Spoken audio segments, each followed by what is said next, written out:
بسم اللہ الرحمن الرحیم۔ اللہ کے نام سے شروع جو نہایت مہربان رحمت والا ہے۔ والنجم اذا ہوا، اس پیارے چمکتے تارے محمد کی قسم جب یہ معراج سے اترے۔ ستارے کے گرنے سے مراد اس کا غائب ہونا ہے۔ جیسا کہ سورت کے تعارف میں عرض کیا گیا، اس سورت کا اصل موضوع حضور نبی کریم صلی اللہ علیہ وسلم کی رسالت کو ثابت کرنا ہے۔ اس لیے سورت کے شروع میں آپ پر نازل ہونے والی وحی کے بارے میں بتایا گیا ہے کہ وہ ایک قابل اعتماد فرشتہ آپ کے پاس لے کر آتا ہے۔ شروع میں ستارے کی قسم کھانے سے اس بات کی طرف توجہ دلائی گئی ہے کہ جس طرح ستارہ روشنی کی ایک علامت ہے اور عرب کے لوگ اس سے صحیح راستے کا پتہ لگاتے تھے، اسی طرح حضور اقدس صلی اللہ علیہ وسلم لوگوں کے لیے روشنی اور ہدایت کا پیکر ہے۔ اس کے علاوہ ستارے کے سفر کے لیے اللہ تعالیٰ نے جو راستہ مقرر فرما دیا ہے وہ اس سے بال برابر بھی ادھر ادھر نہیں ہوتا اور نہ اس سے بھٹکتا ہے۔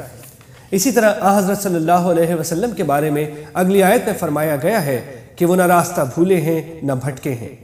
پھر جب ستارہ غائب ہونے والا ہوتا ہے تو اس کے ذریعے راستہ زیادہ آسانی سے معلوم ہو جاتا ہے۔ اس کے علاوہ مسافروں کو اس کا زمان حال سے یہ پیغام ہوتا ہے کہ میں رخصت ہونے والا ہوں، مجھ سے راستہ معلوم کرنے میں جلدی کرو۔ اسی طرح حضور نبی کریم صلی اللہ علیہ وسلم دنیا میں زیادہ عرصے مقیم نہیں رہیں گے، اس لیے آپ سے ہدایت حاصل کرنے والوں کو جلدی کرنی چاہیے۔ ما ول صاحبکم وما غوا، تمہارے صاحب نہ بہکے نہ بے راہ چلے۔ تمہارے ساتھ رہنے والے صاحب سے مراد حضور نبی کریم صلی اللہ علیہ وسلم ہے، اور آپ کے لیے لفظ استعمال کر کے اللہ تعالیٰ نے اس حقیقت کی طرف متوجہ فرمایا ہے کہ آپ نے کہیں باہر سے آ کر نبوت کا دعویٰ نہیں کر دیا، بلکہ وہ شروع سے تمہارے ساتھ رہتے ہیں اور ان کی پوری زندگی کھلی ہوئی کتاب کی طرح تمہارے سامنے ہے کہ انہوں نے زندگی بھر کبھی جھوٹ نہیں بولا اور نہ کبھی کسی کو دھوکہ دیا ہے۔ اس کے برعکس آپ صادق اور امین کے لقب سے مشہور ہیں۔ اس لیے یہ کیسے ممکن ہے کہ وہ عام زندگی میں تو جھوٹ سے اتنا پرہیز کریں اور اللہ تعالیٰ پر اتنا بڑا بہتان لگا دیں؟ وما ينطق عن الهوى، اور وہ کوئی بات اپنی خواہش سے نہیں کرتے۔ ان هو الا وحی یوحى، وہ تو نہیں مگر وحی جو انہیں کی جاتی ہے۔ علمہ شدید القوى، انہیں سکھایا سخت قوتوں والے طاقتور نے۔ ذو مرۃ فاستوى، پھر اس جلوے نے قصد فرمایا۔ اس سے مراد حضرت جبرائیل علیہ السلام ہیں جو حضرت صلی اللہ علیہ وسلم کے پاس وحی لے کر تشریف لاتے تھے۔ ان کی طاقت کا خاص طور سے ذکر فرما کر اس بات کی تردید کی گئی ہے کہ جو کافروں کے دل میں آ سکتی تھی کہ اگر کوئی فرشتہ ہی وحی لاتا ہے تو اس بات کی کیا ضمانت ہے کہ درمیان میں کوئی شیطانی تصرف نہیں ہوا۔ آیت نے بتا دیا کہ وحی لانے والا فرشتہ اتنا طاقتور ہے کہ کوئی دوسرا اسے اپنے مشن سے نہیں ہٹا سکتا۔ وَهُوَ بِالْأُفُقِ الْأَعْلَى، اور وہ آسمان بری کے سب سے بلند کنارے پر تھا۔ کافروں کا ایک اعتراض یہ بھی تھا کہ حضرت صلی اللہ علیہ وسلم کے پاس جو فرشتہ وحی لاتا ہے وہ انسان ہی کی شکل میں آتا ہے، اس لیے آپ کو کیسے پتہ چلا کہ یہ فرشتہ ہی ہے؟ ان آیتوں میں اس کا جواب یہ دیا گیا ہے کہ حضرت صلی اللہ علیہ وسلم نے اس فرشتے کو کم از کم 2 مرتبہ اپنی اصل صورت میں بھی دیکھا ہے۔ ان میں سے ایک واقعے کا اس آیت میں تذکرہ فرمایا گیا ہے، اور وہ واقعہ یہ ہے کہ ایک مرتبہ حضرت صلی اللہ علیہ وسلم نے حضرت جبرائیل علیہ السلام سے یہ فرمائش کی تھی کہ وہ اپنی اصلی صورت میں آپ کے سامنے آئے۔ چنانچہ وہ اپنی اصلی صورت میں افق پر ظاہر ہوئے اور آپ نے انہیں دیکھا۔ ثم دنا فتدلى، پھر وہ جلوہ نزدیک ہوا، پھر خوب اتر آیا۔ فكان قاب قوسين او ادنى، تو اس جلوے اور اس محبوب میں 2 ہاتھ کا فاصلہ رہا، بلکہ اس سے بھی کم۔ یہ عربی زبان کا ایک محاورہ ہے۔ جب 2 آدمی آپس میں دوستی کا عہد کرتے تھے تو اپنی کمانیں ایک دوسرے سے ملا لیتے تھے۔ اس وجہ سے جب زیادہ قرب بیان کرنا ہوتا ہے تو کہا جاتا ہے کہ وہ 2 کمانوں کے فاصلے کے برابر قریب آ گئے۔ فأوحى إلى عبده ما أوحى، اب وحی فرمائی اپنے بندے کو جو وحی فرمائی۔ ما كذب الفؤاد ما رأى دل نے جھوٹ نہ کہا جو دیکھا. یعنی ایسا نہیں ہوا کہ آنکھ نے جو کچھ دیکھا ہو دل نے اس کے سمجھنے میں غلطی کر دی ہو. افتمارونه على ما يرى تو کیا تم ان سے اندیکھے ہوئے پر جھگڑتے ہو؟ وَلَقَدْ رَآهُ نَزْلَةً أُخْرَى اور انہوں نے تو وہ جلوہ 2 بار دیکھا. عند سدرة المنتهى سدرۃ المنتہا کے پاس. عندها جنة المأوى اس کے پاس جنت المأوى ہے. یہ حضرت جبرائیل علیہ السلام کو ان کی اصلی صورت میں دیکھنے کا دوسرا واقعہ ہے جو معراج کے سفر میں پیش آیا. اس موقع پر بھی حضرت صلی اللہ علیہ وسلم نے انہیں ان کی اصلی صورت میں دیکھا. سدرۃ المنتہا عالم بالا میں ایک بیر کا بہت بڑا درخت ہے اور اسی کے پاس جنت واقع ہے جسے جنت الماوا اس لیے کہا گیا ہے کہ ماوا کے معنی ہے ٹھکانہ اور وہ مومنوں کا ٹھکانہ ہے. اذ یغشی السدرة ما یغشی جب سدرا پر چھا رہا تھا جو چھا رہا تھا. یہ آیت بھی ایک عربی محاورے کے مطابق ہے جس کا ٹھیک ٹھیک ترجمہ اس کے صحیح تاثر کے ساتھ بہت مشکل ہے. مطلب یہ ہے کہ جو چیزیں اس بیر کے درخت پر چھائی ہوئی تھی وہ بیان سے باہر ہیں. احادیث میں حضور نبی کریم صلی اللہ علیہ وسلم نے اس واقعے کی جو تشریح فرمائی ہے اس سے معلوم ہوتا ہے کہ اس وقت لاتعداد فرشتے سونے کے پروانوں کی شکل میں اس درخت پر حضرت صلی اللہ علیہ وسلم کی زیارت کے لیے جمع ہو گئے تھے. ما زاغ البصر وما طغى آنکھ نہ کسی طرف پھری نہ حد سے بڑھی. یعنی نہ تو نگاہ نے دیکھنے میں کوئی دھوکہ کھایا اور نہ وہ اس حد سے آگے بڑھی جو اللہ تعالیٰ نے اس کے لیے مقرر فرما دی تھی کہ اس سے آگے نہ دیکھے.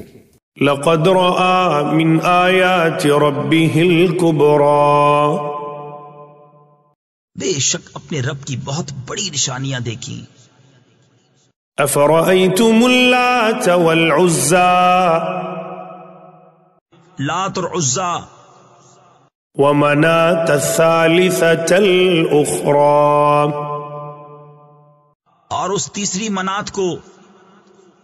لات، عزا اور منات تینوں بتوں کے نام ہیں جو عرب کے مختلف قبائل نے مختلف جگہوں پر بنا رکھے تھے اور ان کو خدا مان کر ان کی عبادت کی جاتی تھی. قرآن کریم فرماتا ہے کہ ان کی حقیقت بے جان پتھروں کے سوا کیا ہے. پھر ان کو خدا ماننا کتنی بڑی جہالت کی بات ہے. أَلَكُمُ الذَّكَرُ وَلَهُ الْأُنثَى کیا تم کو بیٹا اور اس کو بیٹی. مشرکین مکہ فرشتوں کو خدا کی بیٹیاں کہا کرتے تھے. یہ ان کے اس عقیدے کی طرف اشارہ ہے کہ تم خود تو بیٹیوں کو ناپسند کرتے ہو اور اللہ تعالیٰ کی طرف بیٹیاں منسوب کر رکھی ہیں. تِلْكَ إِذًا قِسْمَةٌ ضِیزَى جب تو یہ سخت بھونڈی یعنی بری تقسیم ہے.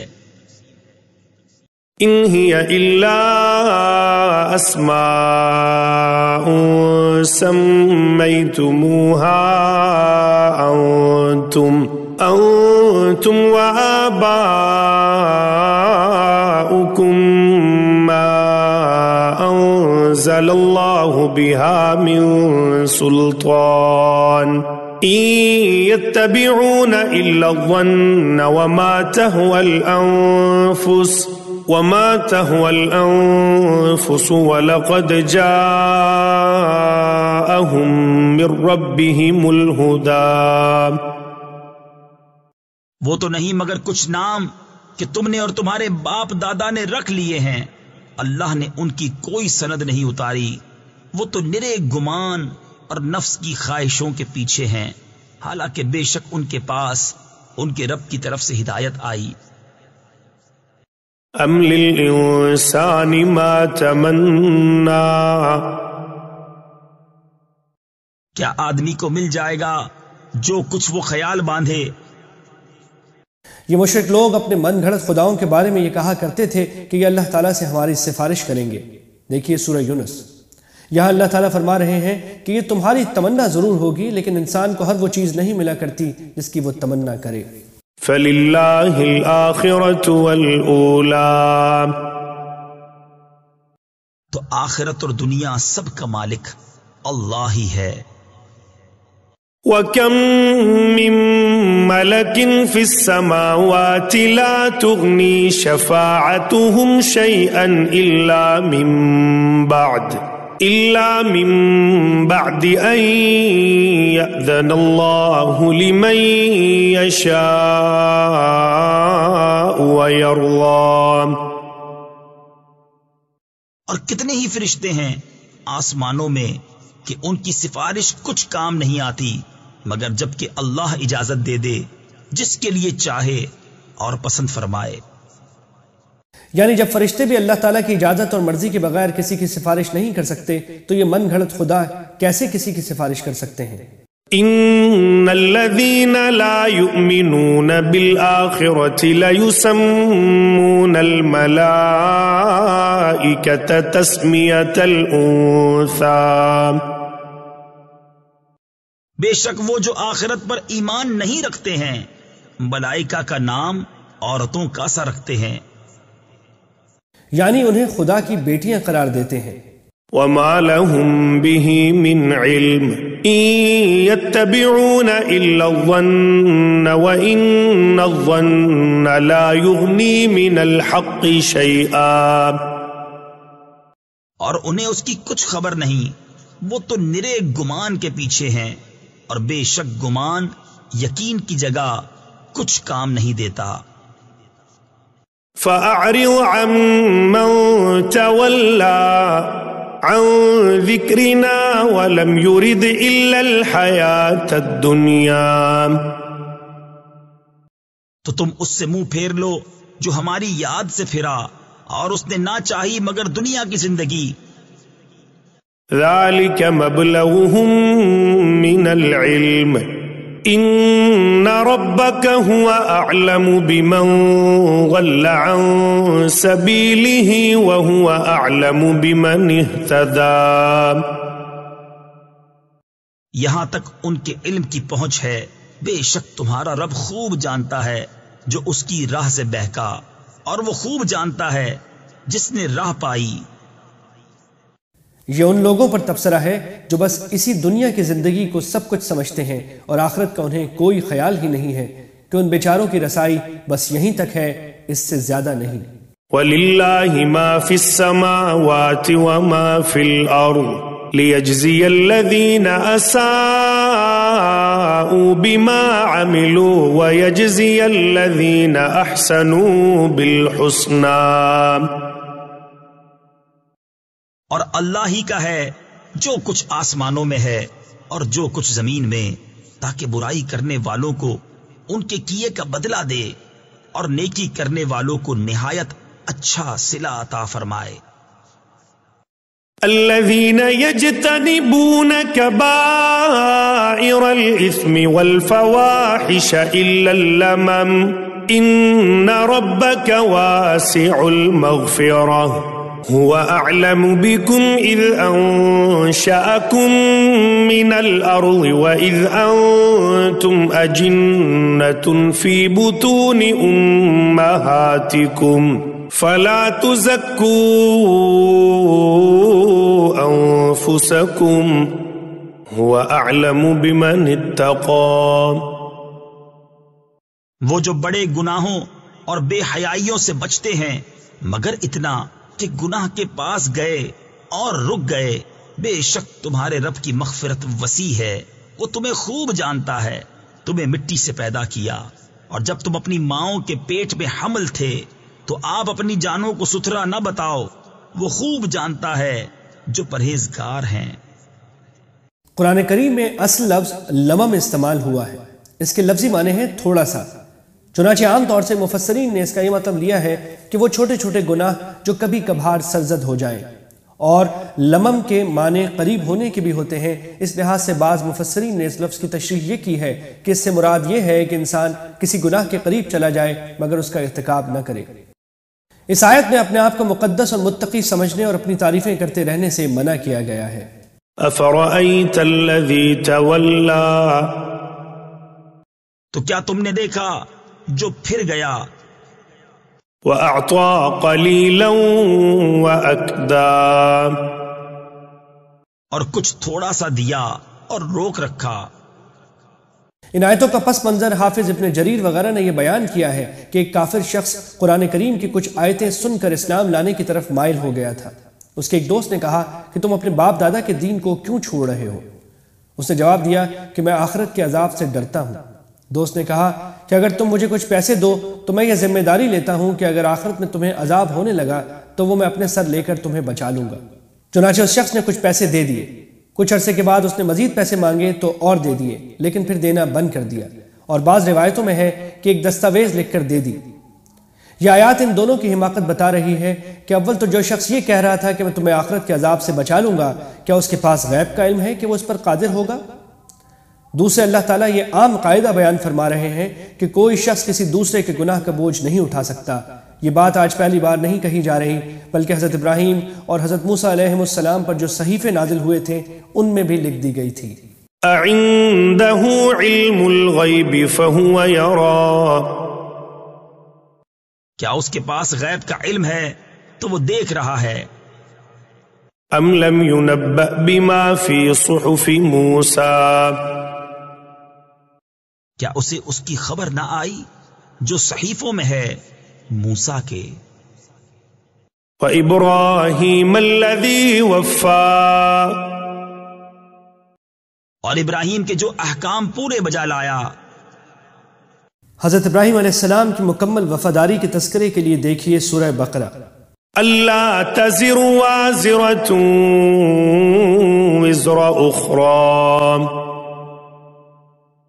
کہ کوئی بوجھ اٹھانے والی جان دوسری کا بوجھ نہیں اٹھاتی۔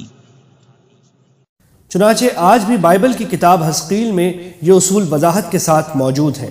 وَأَن لَّيْسَ لِلْإِنسَانِ إِلَّا مَا سَعَىٰ، اور یہ کہ آدمی نہ پائے گا مگر اپنی کوشش، یعنی انسان کو صرف اپنے عمل کے ثواب کا حق پہنچتا ہے، کسی اور کے عمل کا ثواب لینے کا حق نہیں ہے۔ لیکن اللہ تعالیٰ اپنے کرم سے اس کو اس کے استحقاق کے بغیر کسی اور کے عمل کا ثواب عطا فرما دیں تو یہ ان کی رحمت ہے جس پر کوئی پابندی عائد نہیں کی جا سکتی۔ چنانچہ علامہ ابن تیمیہ فرماتے ہیں کہ کسی دوسرے شخص کو ایصال ثواب کیا جا سکتا ہے، اور متعدد احادیث سے ثابت ہے کہ اللہ تعالیٰ اپنے فضل و کرم سے وہ ثواب مردے کو پہنچاتے ہیں، کیونکہ عام طور سے کوئی شخص دوسرے کو اسی وقت ایصال ثواب کرتا ہے جب اس نے اس کے ساتھ کوئی نیکی کی ہو یا اور نیک اعمال کیے ہوں۔ وَأَنَّ سَعْيَهُ سَوْفَ يُرَى، اور یہ کہ اس کی کوشش ان قریب دیکھی جائے گی۔ ثُمَّ يُجْزَاهُ الْجَزَاءَ الْأَوْفَى، پھر اس کا بھرپور بدلہ دیا جائے گا۔ وَأَنَّ إِلَىٰ رَبِّكَ الْمُنتَهَىٰ، اور یہ کہ بے شک تمہارے رب ہی کی طرف انتہا ہے۔ وَأَنَّهُ هُوَ أَضْحَكَ وَأَبْكَىٰ، اور یہ کہ وہی ہے جس نے ہنسایا اور رلایا۔ وَأَنَّهُ هُوَ أَمَاتَ وَأَحْيَا، اور یہ کہ وہی ہے جس نے مارا اور جلایا۔ وَأَنَّهُ خَلَقَ الزَّوْجَيْنِ الذَّكَرَ وَالْأُنثَىٰ، اور یہ کہ اسی نے دو جوڑے بنائے، نر اور مادہ۔ مِن نُطْفَةٍ إِذَا تُمْنَىٰ، نطفہ سے جب ڈالا جائے۔ نطفہ تو ایک ہی ہوتا ہے، لیکن اس سے کبھی نر پیدا ہوتا ہے اور کبھی مادہ۔ جو اللہ تعالیٰ نطفے کی چھوٹی سی بوند میں نر اور مادہ پیدا کرنے کے لیے الگ الگ خصوصیات پیدا فرماتا ہے، کیا وہ اسی نر اور مادہ کو موت کے بعد دوبارہ زندگی دینے پر قادر نہیں ہے؟ وَأَنَّ عَلَيْهِ النَّشْأَةَ الْأُخْرَىٰ، اور یہ کہ اسی کے ذمے ہے پچھلا اٹھانا۔ وَأَنَّهُ هُوَ أَغْنَىٰ وَأَقْنَىٰ، اور یہ کہ اسی نے غنا دی اور قناعت دی۔ وَأَنَّهُ هُوَ رَبُّ الشِّعْرَىٰ، اور یہ کہ وہی ستارہ شعراء کا رب ہے۔ شعراء ایک ستارے کا نام ہے۔ جاہلیت میں عرب لوگ اس کی عبادت کرتے تھے کیونکہ سمجھتے تھے کہ وہ ہمیں کچھ دیتا ہے۔ اللہ تعالیٰ فرما رہے ہیں کہ وہ ستارہ تو ایک مخلوق ہے اور اللہ تعالیٰ ہی اس کے پروردگار ہیں۔ وَأَنَّهُ أَهْلَكَ عَادًا الْأُولَىٰ، اور یہ کہ اسی نے پہلی عاد کو ہلاک فرمایا۔ وَثَمُودَ فَمَا أَبْقَىٰ، اور سمود کو تو کوئی باقی نہ چھوڑا۔ وَقَوْمَ نُوحٍ مِّن قَبْلُ إِنَّهُمْ كَانُوا هُمْ أَظْلَمَ وَأَطْغَىٰ، اور ان سے پہلے نوح کی قوم کو بے شک وہ ان سے بھی ظالم اور سرکش تھے۔ وَالْمُؤْتَفِكَةَ أَهْوَىٰ، اور اس نے الٹنے والی بستی کو نیچے گرایا۔ اس سے مراد اس قوم کی بستیاں ہیں جن کی طرف حضرت لوط علیہ السلام کو بھیجا گیا تھا، اور ان کی بدعمالیوں کی وجہ سے ان بستیوں کو الٹ دیا گیا تھا۔ تفصیل کے لیے دیکھیے سورہ ہود۔ فَغَشَّاهَا مَا غَشَّىٰ، تو اس پر چھایا جو کچھ چھایا۔ فَبِأَيِّ آلَاءِ رَبِّكَ تَتَمَارَىٰ، تو اے سننے والے اپنے رب کی کون سی نعمتوں میں شک کرے گا؟ یعنی اے انسان، اللہ تعالیٰ نے تجھے ان عذابوں سے بچا کر جن نعمتوں میں رکھا ہوا ہے، پھر تیری ہدایت کے لیے یہ قرآن کریم جن مختلف طریقوں سے تجھے متنبہ کر رہا ہے، اور حضور نبی کریم صلی اللہ علیہ وسلم جس محبت سے تجھے سمجھا کر تجھے عذاب سے بچانے کی کوشش کر رہے ہیں، ان عظیم نعمتوں میں سے کس کس نعمت میں شک کرے گا؟ هَذَا نَذِيرٌ مِّنَ النُّذُرِ الْأُولَىٰ، یہ ایک ڈر سنانے والے ہیں اگلے ڈرانے والوں کی طرح۔ أَزِفَتِ الْآزِفَةُ، پاس آئی پاس آنے والی۔ لَيْسَ لَهَا مِن دُونِ اللَّهِ كَاشِفَةٌ، اللہ کے سوا اس کا کوئی کھولنے والا نہیں۔ أَفَمِنْ هَذَا الْحَدِيثِ تَعْجَبُونَ، تو کیا اس بات سے تم تعجب کرتے ہو؟ وَتَضْحَكُونَ وَلَا تَبْكُونَ، اور ہنستے ہو اور روتے نہیں۔ وَأَنْتُمْ سَامِدُونَ، اور تم کھیل میں پڑے ہو۔ فَاسْجُدُوا لِلَّهِ وَاعْبُدُوا، تو اللہ کے لیے سجدہ اور اس کی بندگی کرو۔ یہ سجدے کی آیت ہے، جو کوئی شخص عربی میں یہ آیت پڑھے یا سنے اس پر سجدہ تلاوت واجب ہے۔ البتہ آیت کو پڑھے بغیر صرف دیکھنے سے سجدہ واجب نہیں ہوتا، اور صرف ترجمہ زبان سے پڑھنے میں بھی احتیاطاً سجدہ کر لینا ضروری ہے۔